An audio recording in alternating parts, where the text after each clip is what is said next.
Bonjour, bienvenue dans ce Smart Impact, l'émission de la transformation environnementale et sociétale de notre économie avec un grand entretien que je vous propose aujourd'hui, celui de Thomas Uriez, cofondateur de la marque française de jeans 1083, des jeans en coton bio, fibres recyclées. Il nous racontera comment, avec son frère Grégoire, il relève ce défi du fabriqué en France. Vous verrez que c'est pas si simple, par exemple, pour relocaliser la fabrique de boutons.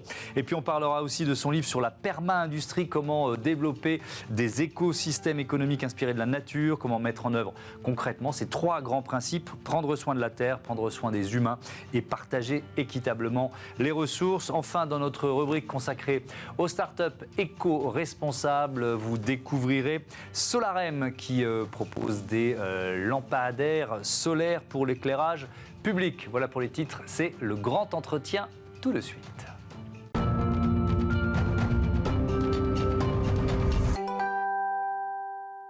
Le grand entretien de ce Smart Impact avec Thomas Uriez, bonjour. Bonjour. Bienvenue, vous êtes le cofondateur de 1083, marque de jeans fabriquée en France, créée en 2013 avec votre frère Grégoire. Et puis vous publiez également ce livre, La perma-industrie, comment le développement d'écosystèmes inspirés de la nature est en train de changer le monde. Voilà, je le mets là pour qu'on le voit bien, coécrit avec Éric Boel, Audrey Pratt et Jean-Marc Bouillon. On y consacrera du temps évidemment dans la seconde partie de cette interview. 2013, ça fait un peu plus d'une décennie. C'était quand même un pari un peu dingue de créer une marque de jeans française. Oui, c'était assez original à l'époque, c'était même un peu anachronique, parce que le Made in France et le financement participatif, le mode de lancement commercial qu'on a adopté n'était pas connu. Donc en effet, on ne donnait pas cher de notre peau, même nous-mêmes. L'ambition du projet, c'était de vendre 100 jeans. Okay. Et on en a vendu 1000, donc on était tous surpris de connaître ce développement-là. Mais en fait, ça faisait sens, on n'avait pas pris un gros risque. On a développé l'idée de produire des jeans sur le marché de jeans de marque, donc entre 100 et 150 € le jean. Quand on voit le nombre de jeans de marque dans la rue, des Levi's ou d'autres marques, on ne peut pas les citer, on voit qu'il y a un gros marché. Et puis on a adopté le modèle de distribution en circuit court, qui est le même que celui de l'agriculteur qui va sur le marché ou de la fast fashion, qui vend sa production dans ses propres magasins. Okay. Et donc, ces circuits courts mêlés à ce positionnement moyen haut de gamme, et bien en fait, ça laisse de la place pour produire en France avec donc moins de marge de distribution, mais plus d'argent pour produire local et produire écologique. Ouais, alors, on y reviendra effectivement au prix et au nombre d'intermédiaires, etc., etc. Mais donc l'objectif, c'était de fabriquer en France. Donc ça voulait dire qu'il fallait relocaliser. Il y a des filières qui n'existaient plus, tout simplement ? Oui, ça n'existait plus. En fait, il n'y avait plus de fabricants de jeans en 2013. Plus du tout. Plus du tout. On est allé voir un atelier qui faisait encore du prototypage de jeans, qui n'avait pas vendu ses machines. Et grâce à eux, le savoir-faire était encore là. Okay. Et donc aujourd'hui, c'est un atelier de 2 personnes. Maintenant, ils sont 10 à Marseille. Et donc, on a grandi ensemble. Pareil pour le tissage, où Éric Boel, qui est le co-auteur du livre, lui avait un tissage, mais il faisait plus de denim depuis des années. Et en fait, c'est grâce à sa maîtrise de son savoir-faire qu'on a pu retisser en France du denim et ensuite le développer chez d'autres tisseurs français. Donc, il y a des filières qui n'existaient plus. On parlera des boutons tout à l'heure, parce que je trouve que c'est une histoire en soi qui est assez marrante à raconter.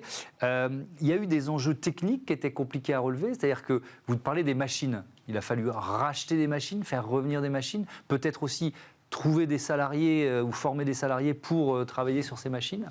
Oui, il y a des enjeux techniques, il y a des enjeux humains, il y a des enjeux de formation, il y a des enjeux financiers, mais pas plus, pas moins que n'importe quelle start-up qui lance un nouveau produit où rien n'existe.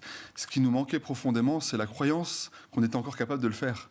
Parce qu'on sortait tellement d'une vague de délocalisation qu'on pensait que c'était foutu, et ça paraissait fou de recréer des jeans made in France, alors qu'en fait, rien économiquement parlant ne nous bloquait pour le faire. Oui, mais enfin, il a quand même fallu sauver certaines filières. Je crois qu'il y a une date importante, c'est 2018, c'est ça, avec Valrupt Industrie. Qu'est-ce qui se passe cette année-là ? Qu'est-ce que vous décidez de faire ? Alors, dans nos aventures, effectivement, on a connu pas mal de hauts et de bas. Parmi les bas, il y a des fournisseurs qui se retrouvent en grande difficulté et qui ferment si on n'intervient pas. Et donc, on a repris cette usine Valrupt Industrie dans les Vosges, qui s'appelle aujourd'hui Tissage de France, qui fait le tissage de tous nos jeans quasiment.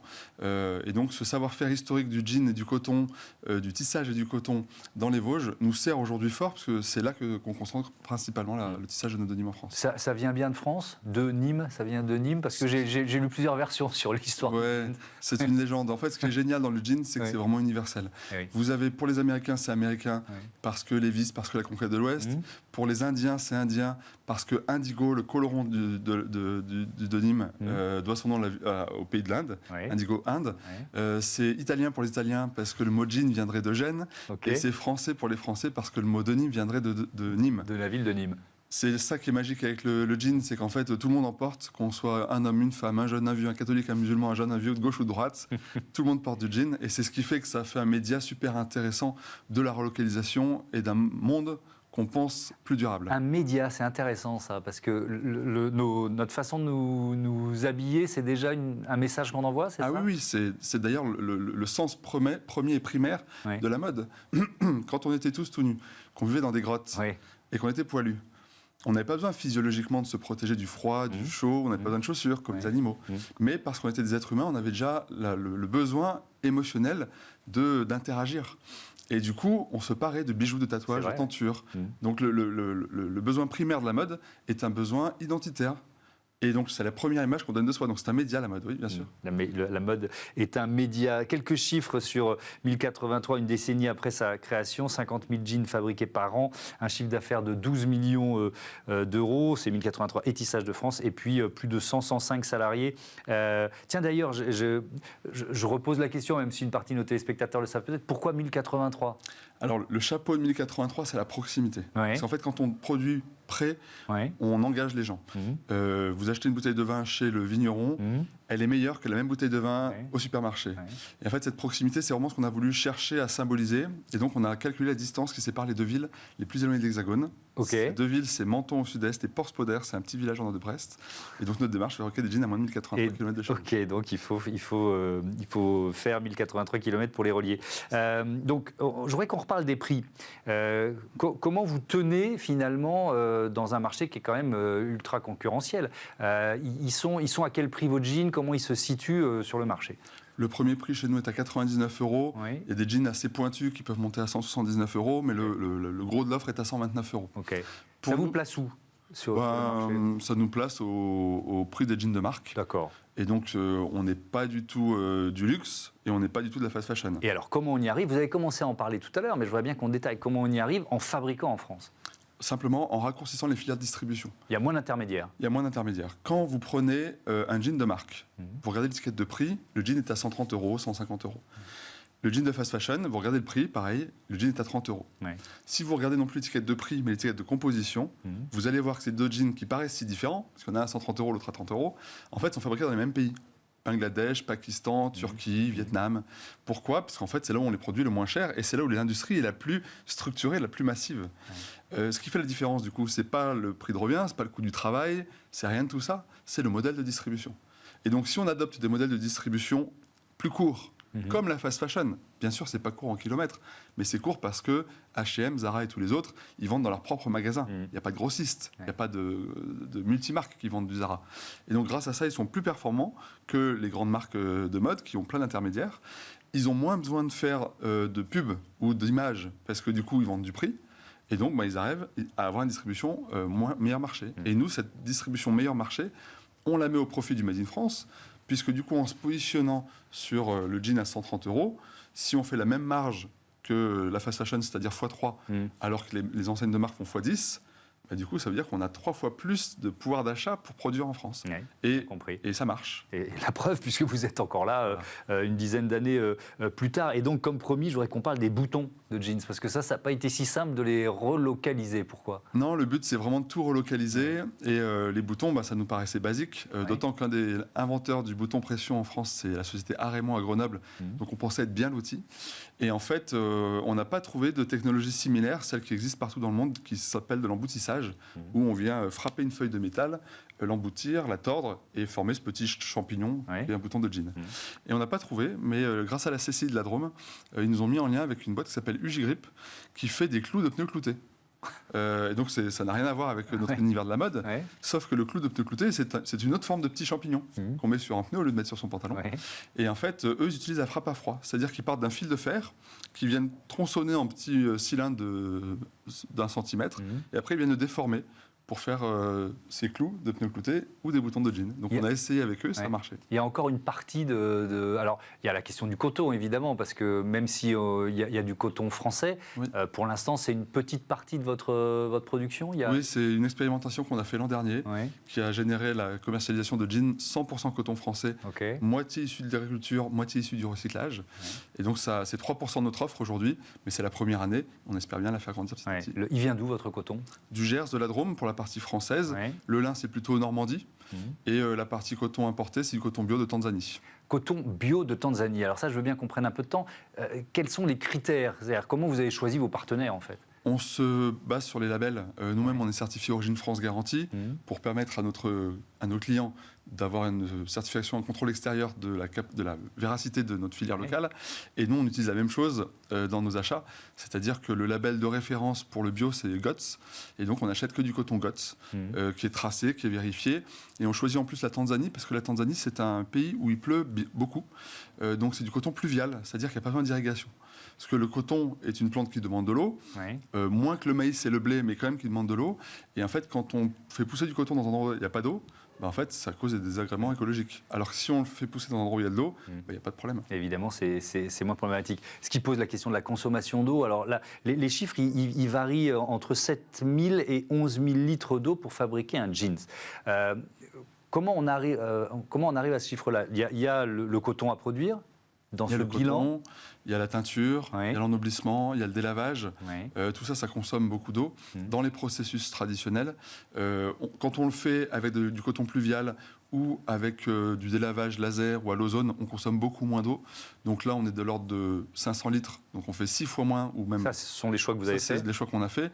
Et sur le jean 100% français, donc celui qu'on a sorti l'an dernier, comme il est en partie issu du recyclage des vieux jeans et que ce recyclage des vieux jeans produit de la fibre déjà bleue, c'est un jean qu'on n'a pas besoin de teindre. Donc là, c'est un jean qui consomme que 157 litres d'eau. C'est 99% fois moins que les 10 000 litres qu'on retrouve dans... C'est impressionnant. Vous utilisez, vous l'avez dit, aussi des fibres recyclées. Alors là, j'ai une question vraiment ultra béotien. Est-ce que ça tient aussi longtemps qu'une fibre neuve? Vous voyez ce que je veux dire? C'est-à-dire, est-ce qu'on peut faire des jeans ou des vêtements aussi solides et durables finalement? Parce que c'est aussi l'objectif qu'avec de la fibre neuve. Alors ça dépend des fibres. Et en effet, si on s'en tient au coton, comme le coton c'est une fibre qui fait à peu près 30 mm, si on vient les filocher, bien en fait ça va l'abîmer, la raccourcir. Donc on ne peut pas faire de fil 100% recyclé qui soit vraiment résistant. On le fait en labo, on a du fil 100% recyclé, mais faire un jean avec, il va plutôt vite boulocher. Parce que du coup les fibres sont courtes, elles vont se sortir en fait du fil et du coup ça va boulocher. Donc vous avez cherché des solutions pour... Donc, on mélange du coton neuf et du coton recyclé pour avoir une part de longue fibre et une part de fibres un peu plus courtes, chacune ayant des avantages.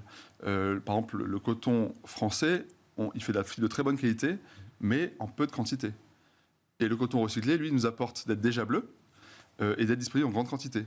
Donc en fait, c'est l'association des deux qui fait notre recette locale pour faire du coton français. Allez, il nous reste une dizaine de minutes dans cet entretien. On va les consacrer à ce livre, donc la perma-industrie, comment le développement d'écosystèmes inspirés de la nature est en train de changer le monde. Vous l'avez sorti au mois de janvier dernier aux éditions Erol. S'inspirer de la nature. Alors, ça veut dire quoi? On a souvent sur notre chaîne parlé de biomimétisme. Est-ce qu'il y a cette logique-là ou est-ce que ça va beaucoup plus loin? C'est exactement cette logique-là. D'accord. En fait, on est plein de boîtes à vouloir le changement, à en être l'incarnation à nos échelles. Et en fait, on était tous là à se dire, mais tiens, notre société parle très bien du passé. On avait le communisme qui parlait du commun, le socialisme du social, le capitalisme du capital. Mais toutes les trajectoires d'avenir, elles ne sont pas définies par un mot propre. Soit c'est relatif aux mots du passé, altermondialisme, anticapitalisme, soit c'est des mots qui ne disent pas vraiment où on va. Transition, on ne sait pas si c'est en haut, en bas, à gauche, à droite qu'on va. Impact, on ne sait pas si c'est un impact qui fait du bien ou un impact qui fait du mal. C'est vrai qu'il peut y avoir les deux sens. Voilà. Et donc en fait, il nous manque un mot, en fait, il nous manque un cap. On a mis 40 ans à être polarisé par le constat. Ça y est, tout le monde est d'accord pour dire que le réchauffement climatique est d'origine humaine. Maintenant, on n'est pas encore polarisé par la solution. Et donc, on s'est questionné avec plusieurs collègues sur c'est quoi notre monde, en fait, vers où on veut aller, qu'est-ce qu'on fait, en fait, tous les jours, qui a du sens pour nous, mais qui n'est pas encore nommé. Et donc, perma-industrie, pour vous, c'est ce qui peut symboliser, justement, ce nouveau modèle? Oui, c'est ce qu'on a mis dans ce mot-là, nous. En fait, on s'est d'abord dit, on parle souvent de notre monde comme une économie, mais si on se met dans un nuage et qu'on regarde la planète, on ne voit pas des 0 et des 1 qui se promènent sur Terre. On voit des flux d'animaux, de marchandises, de bateaux, d'avions, d'êtres humains. Et en fait, on voit exactement la même chose que si on se met au plafond de notre usine et qu'on regarde ce qui se passe en dessous, des flux, de chariots, de personnes, etc.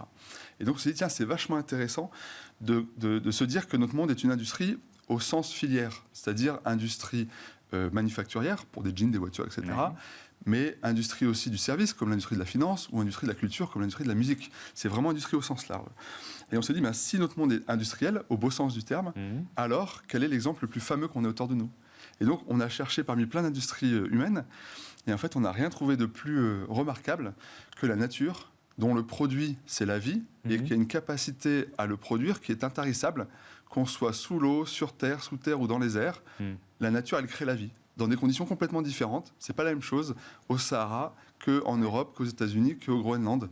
Et donc, on s'est dit, tiens, c'est quoi ces grands principes dont on pourrait s'inspirer pour que nos industries aillent vers cet écosystème systémique que la nature sait produire. Avec 4,5 milliards de recherche et développement derrière elle, accessoirement. Donc, exactement. La preuve que ça marche. Donc il y a ces grands principes, je vais les citer. Créer, produire, s'interconnecter, s'adapter au terrain, être circulaire, cultiver la diversité de la chaîne de valeur, se limiter, être sobre. Tiens, je vais prendre un exemple pour que ce soit très concret. Vous organisez vos productions dans différents ateliers en France pour former une filière en côte de maille. Alors moi, je ne connaissais pas ce principe, plutôt qu'en chaîne. C'est quoi la différence ? C'est quoi une filière en côte de maille ? En fait, quand vous prenez une chaîne, la résistance d'une chaîne, elle est faible du plus faible de ses maillons. Oui. Et donc, en fait, si ça casse, tous les maillons en aval et en amont de ce maillon sont pénalisés, la chaîne n'existe plus. D'accord. Si vous faites une filière en côte de maille, où chaque maillon est doublé ou triplé verticalement, s'il y a un maillon qui casse, il y a les maillons autour qui peuvent reprendre la charge. Et donc, très concrètement, ça veut dire qu'au lieu d'avoir une filière avec un tisseur, un confectionneur qui fabrique nos jeans, on organise notre filière en régionalisant notre production pour avoir plusieurs tisseurs en France et plusieurs ateliers de confection en France qui produisent nos jeans de telle sorte à ce qu'il y a s'il y a un aléa quelque part, on peut ne pas mettre ses deux dans le même panier et trouver notre solution. Et l'autre intérêt, c'est que ça permet de rapprocher la production de nos clients. Parce qu'en fait, encore une fois, la proximité qui est le sens de 1083, il n'y a rien de plus engageant. Si vous êtes informé des conséquences des choix que vous faites, vous allez faire des choix vertueux. L'écologie pèse très peu dans le monde politique. Pour autant, dans son jardin, si vous faites dans votre jardin pousser des tomates, vous n'allez pas mettre des pesticides dessus. Donc vous allez avoir un geste écolo, juste parce qu'en fait, vous savez que ces tomates, vous allez les manger vous n'allez pas vous amuser à mettre des pesticides dessus. Et donc la proximité, ça engage vraiment la responsabilité. Et c'est pour ça qu'on cherche à régionaliser la production. Donc la côte de maille, ça rapproche et ça diversifie. Et ça, vous l'avez dit, ça protège des chocs, des crises, parce que l'entreprise, parce qu'on discute de l'entreprise de demain, est-ce que la crise extérieure, souvent, ça devient le quotidien des entreprises ? C'est un peu l'impression qu'on a là depuis une demi-douzaine d'années. Donc est-ce que c'est ça ? Est-ce que forcément, parce qu'avec le réchauffement climatique, de toute façon, on voit bien que les épisodes sont plus violents, parfois plus nombreux, donc il faut aussi que les entreprises s'y préparent, que les régions s'y préparent. Est-ce que pour vous, ça va devenir le quotidien des entreprises, la crise ? Oui. Enfin, je ne sais pas, j'espère pas, parce que c'est quand même fatigant. Oui. Mais je pense qu'effectivement, on est dans une bascule du monde où ce modèle macro, où on s'est spécialisé, mais à l'échelle de continent, ça rend très fragile des transports. Et ces transports sont très fragiles de l'énergie. Donc oui, je pense qu'il y a vraiment une remise en cause des modèles d'entrepreneuriat et la proximité, le fait d'avoir des écosystèmes comme le fait la nature, interconnectés, proches du terrain, ça change tout, ça rend libre en fait. On ne va pas faire tous les principes, mais sur la circularité, et peut-être en prenant l'exemple de votre entreprise ou d'une autre entreprise que vous citez dans le livre, mais qu'est-ce qui vous semble important de mettre en avant quand on parle de circularité aujourd'hui ? Alors aujourd'hui, l'économie circulaire, c'est quand même beaucoup développé. Oui, elle s'est démocratisée, on sait ce que c'est. On comprend ce que c'est. Nous, on l'a fait avec nos jeans en coton recyclé. On le fait aussi avec des jeans en polyester recyclé qui sont consignés. Donc on va jusqu'à la récupération des vieux jeans pour en refaire des jeans neufs avec. Mais il y a plein d'autres exemples. Dans le textile, on en parle dans le livre. Il y a Auchan qui remplace les sacs en polypropylène par des sacs en tissu qui sont faits en fibre recyclée. Les gens les achètent, les rendent à la fin, et avec les sacs en fin de vie, on refait des sacs. Et tout ça, c'est de la valeur ajoutée locale. C'est des économies d'énergie, c'est des fibres naturelles ou recyclées. Donc c'est infiniment plus vertueux et prospère pour notre économie locale et pour notre planète. Cultiver la diversité de la chaîne de valeur, c'est un peu ce qu'on disait tout à l'heure. Exactement, pas mettre ça dans le même panier. Sur la côte de maille. La sobriété, parce que la sobriété, c'est le mot qui est devenu un mot politique depuis quoi, 1 an et demi, on va dire ça comme ça. Qu'est-ce que ça signifie pour une entreprise comme la vôtre ? Est-ce que c'est aussi un moyen d'être plus résistant aux crises, d'une certaine façon ? Oui, alors moi j'aime bien le dire de manière un peu plus provoque, se limiter. Oui. Parce qu'en fait, on l'apprend tous à nos enfants. Mange pas trop de bonbons, tu vas avoir mal au ventre. Donc on dit à nos enfants d'apprendre à se limiter. Ouais. Et nous, professionnellement, économiquement, on veut toujours plus. Plus de parts de marché, plus de chiffre d'affaires, plus de tout. Et en fait, cette culture du plus, dans un monde où les ressources sont finies, elle n'est juste pas possible. Donc au lieu de vouloir ce développement à l'infini, on ferait mieux d'apprendre la satiété comme on l'apprend à nos enfants. Prends un bonbon, c'est bon, tu verras, c'est cool, mais ça suffit, pas besoin d'en prendre 10. Et en fait, économiquement, ça veut dire pour nous, marque française de jeans, plutôt que de faire comme toutes les marques de mode qui prospèrent en vendant un maximum de jeans à un maximum de clients, nous, on ne peut pas faire ça, parce qu'en fait, nos jeans sont trop chers pour dire, bah, tiens, ce client, j'espère que je vais lui vendre 3 jeans. Donc en fait, notre modèle de croissance, ça ne peut pas être basé sur la quantité, ça ne peut être basé que sur la qualité. Donc nous, on cherche à vendre à un maximum de clients le minimum de jeans. C'est-à-dire qu'on vendra les 3 jeans, pas un seul client. On vendra les 3 jeans si on arrive à ce que notre client qui vient soit content et qu'il en parle à 2 amis. Et alors justement, j'allais vous poser la question, est-ce qu'il y a un effet communauté ? À fond. À fond, c'est la seule raison pour laquelle on explique notre croissance. On fait très peu de pubs. On est distribué dans 5 magasins en propre, 130 revendeurs, mais c'est plus marginal. Le seul moyen qu'on a de grandir, c'est nos clients, en fait. C'est eux qui parlent de nous, c'est eux qui nous font grandir.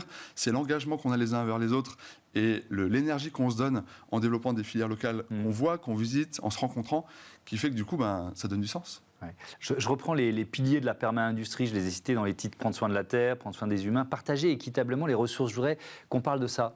Notamment ça veut dire quoi au sein d'une entreprise ? Est-ce qu'il faut par exemple limiter l'écart salarial ? Moi j'entends beaucoup ça dans les discours de politique entre le plus bas et le plus haut salaire dans une entreprise. Évidemment, quand le but d'une entreprise c'est juste d'avoir un maximum d'argent, du coup on se doute bien que par effet de vase communicant, il en reste moins pour les gens et moins pour l'environnement.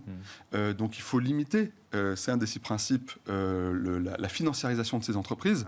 Nous, très concrètement, on ne verse pas de dividendes et on a des écarts limités de 1 à 5 maximum, entre le plus bas et le plus haut salaire. On n'est même pas de 1 à 3 aujourd'hui. Mais le but, c'est d'aller de 1 à 5 pour récompenser les talents, quand on en aura les moyens. Par contre, 1 à 10, 1 à 20, 1 à 30, c'est pas pour nous en fait. Ça veut dire que c'est de l'argent qu'on vient concentrer alors qu'on a besoin de nourrir la filière avec. Et donc c'est vraiment super important de répartir les richesses pour avoir les moyens d'investir dans les gens et dans l'environnement. Merci beaucoup Thomas Huriès, c'était passionnant. Merci d'être venu nous parler de 1083 et donc de ce livre sur la perma-industrie, allez je le mets là, qui est publié aux éditions Erol. Je vais reciter vos co-auteurs, Éric Boel, Audrey Pratt et Jean-Marc Bouillon. À bientôt sur notre antenne. C'est l'heure de notre rubrique consacrée aux startups.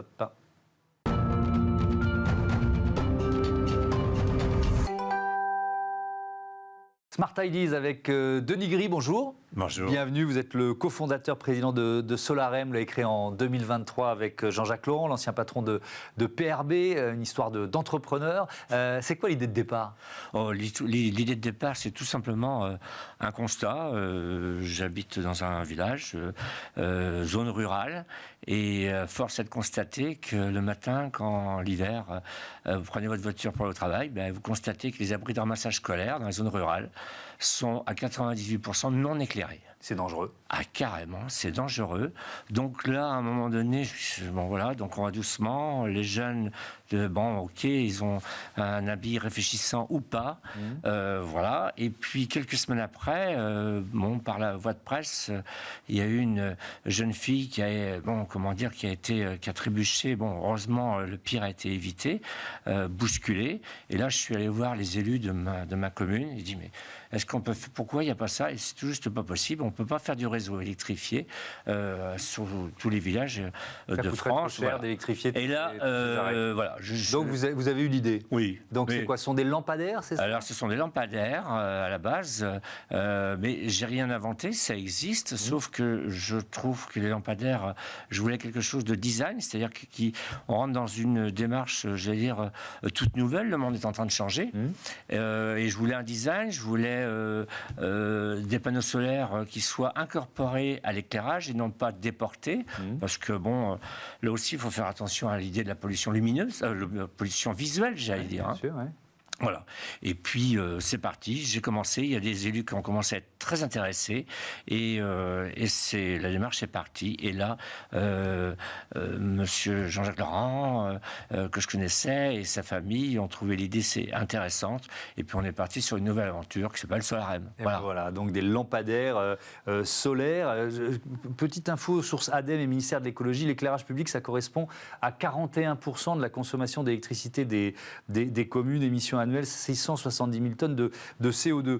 Donc là, on a une solution qui est autonome, on a bien compris, qui s'adresse à qui? D'abord aux collectivités, sont vos premiers clients, les communes? Alors, collectivités, entreprises, dans une démarche aussi. RSE. Après tout, éclairer les éclairages extérieurs, ça aussi, c'est un vrai sujet, d'actualité d'ailleurs.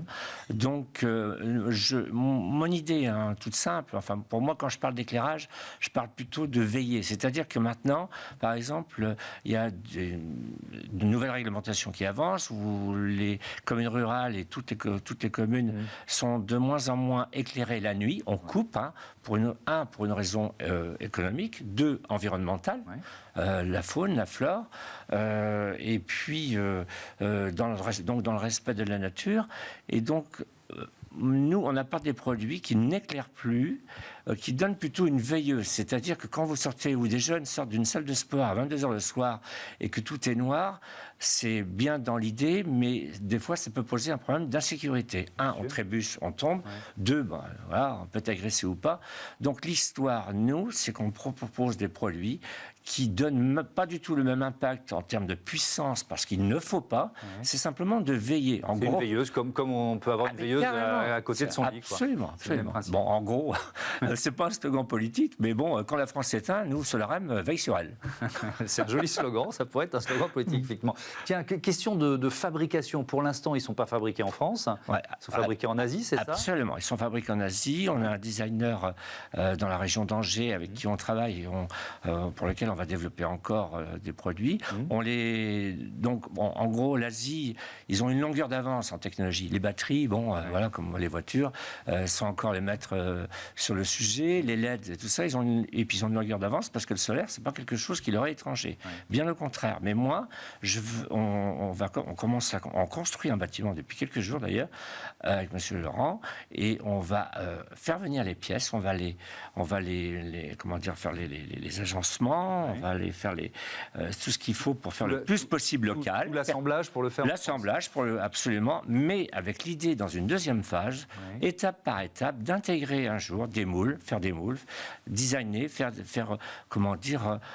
produire à terme quelques pièces, c'est le maximum. On commence déjà à faire travailler les entreprises locales, en l'occurrence, sur la métallurgie, sur des rallonges. On a un produit qui s'adapte sur les éléments existants. Il est hors de question de faire ça à l'étranger. Au contraire, local. Et notre démarche, d'aller auprès des collectivités, d'aller dans une démarche le plus décarbonée possible. En gros, un maire d'une commune rurale dit écoutez, moi ça m'intéresse, comment on fait? Eh bien écoutez, monsieur le maire, est-ce que vous avez une entreprise locale, la plus proche possible de chez vous, et on va prendre contact avec elle, et c'est elle qui va installer. C'est-à-dire que ça ne sert à rien de faire 100 ou 200 km. Vous voyez l'esprit, c'était ça l'esprit, et c'est toujours. Et c'est l'esprit de Solarem. Merci beaucoup, Denis Gris, à bientôt sur Bismarck. Voilà, c'est la fin de ce numéro de Smart Impact. Un merci rapide à Cyrielle Chazal, à la programmation, à la production, Angèle Jean Girard, le réalisateur Alexis Oustabassidis au son. Salut.